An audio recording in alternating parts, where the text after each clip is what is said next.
The man who sued a games developer over addiction. A man in Hawaii sued a video game developer saying that the game Lineage 2 was so addictive that he is unable to bathe, dress himself, communicate with others and wake up during the day. The man says that the game made him spend 3 weeks in the hospital and that he currently requires therapy 3 times a week.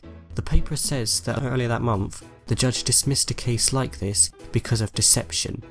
However, the company still faces these same charges to this day.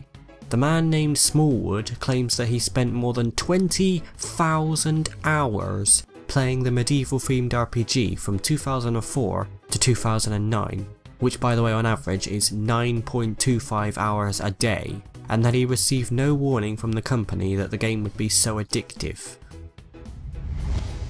The toddlers who were found in the street while their father was playing a computer game. One day, Indianapolis police arrested a 31-year-old father after finding his 2 children. Both children were found with few clothes on while wandering the streets as their father played a computer game. Timothy Horseman's 2 children were discovered wandering around the apartment complex in which they lived near a busy road on a Saturday night. The neighbour kept an eye on the 2 children for 20 minutes before calling the police. When the officers arrived at the apartment, they found the door open. When nobody responded to their knocking, they went inside only to find the father playing Atlantis on his laptop. The man then told the police that he left the children downstairs to play and was so into his game that he didn't realise that his children had left the building. He concluded during the arrest that by saying, "I am obviously not very good at watching children." No shit, man. The mother who called the police to stop her son from playing Grand Theft Auto. Oh god, the irony. Police say that the frustrated woman from Boston called the police to say that she couldn't get her 14-year-old son to stop playing video games and go to sleep. Officer Joe Zanel said that the mother called for help at around 2:30 AM to say that the teenager also walked around the house and turned on all the lights. Surprisingly, her call actually worked as 2 officers responded to the call and showed up to the house to persuade the child to obey his mother. The gamer who flipped because his girlfriend stood in front of his TV. A gamer once beat up his girlfriend after she killed off his character by standing in front of the TV. Police later arrested the man named Isaac Benjamin Pettinger on charges of domestic abuse with injury, false imprisonment and obstruction of emergency communications. The police say that it started when the man's girlfriend stood in front of the TV, causing his game character to die. He then became very angry and started to assault his girlfriend. She later tried to phone the police, only for her boyfriend to disconnect the phone and continue his assault. A story that makes it clear that you should never stand in front of someone's screen when they are playing video games. The man who shipped himself across country playing an MMO. Have you ever wished that you could just shut yourself off from the rest of the world to catch up on your video games? Well, the man named Jordan Wayne Long has taken this thought to the next level by shipping himself from Arkansas to Oregon in a crate whilst playing Lord of the Rings online. Long's friend Brady Roberts would be transporting him on her truck, so he wouldn't be going through any kind of actual postal system. He'd not have to sign up for an Amazon credit card in order to get free shipping.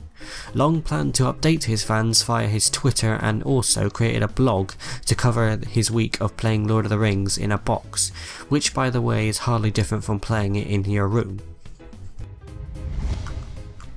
The man who was hit by an SUV while playing real-life Frogger.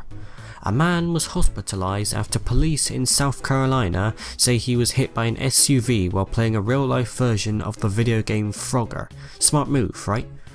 If you don't know what Frogger is, well I'll tell you. Frogger is a game where players move frogs through traffic on a busy road and through a hazard-filled river. Before the man was hit, police say that the man had been discussing the game with his friends. Chief Jimmy Dixon says the man yelled "go" and darted into oncoming traffic in a 4-lane highway. No charges have been made against the driver. The teenager who survived a 10-inch knife through his skull after video game Row. A teenager gave medics a bit of a surprise when he suffered a 10-inch knife through his skull. Zhao Wei, aged 16, was attacked when he fell out with a gang of thugs at an internet cafe that he worked in Mishhasi, or however you say that. northeast China, after he clocked a high score on his favourite game Counter-Strike.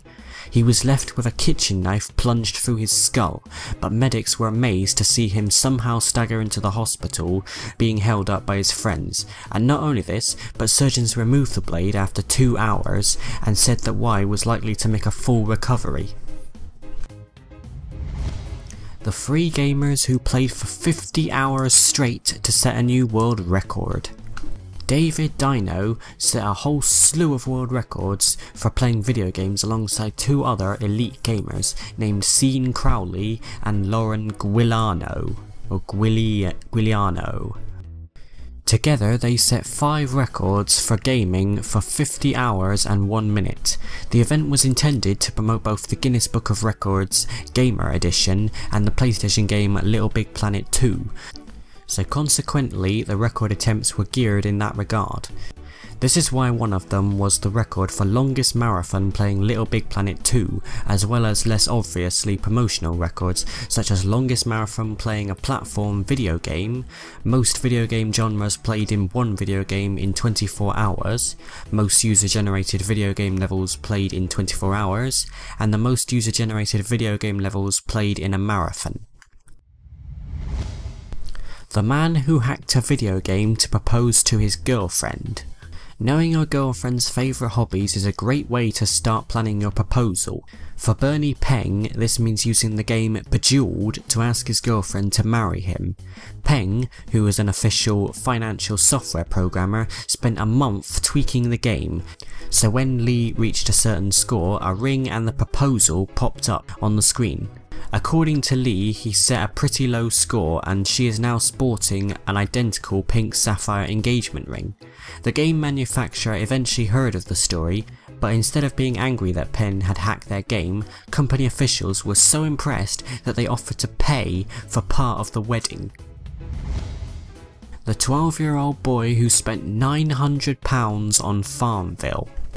Have you ever spent some money on a game to get more stuff in it?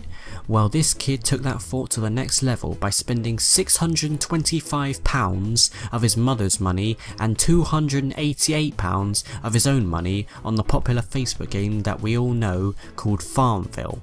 If you don't know what Farmville is, well, I'll tell you. Farmville is a Facebook game where you manage a farm, and while you play the game, you can spend real money for extra things such as more in-game money for a fairly high cost. On the 29th of March, the mother of this boy discovered the first use of her card on the 14th of March. Facebook soon disabled the boy's account and offered no refund, and finally Zynga, the game developer, concluded by suggesting that she uses password protection on computers in the future. Not very helpful tip. This is not the first time though that someone has gotten into trouble because of Farmville though. One time a Bulgarian councillor, Dimitar Kerin, a member of the Plovdiv Municipal Committee, was removed from the key committee because he couldn't resist milking his Farmville cows during the important meetings.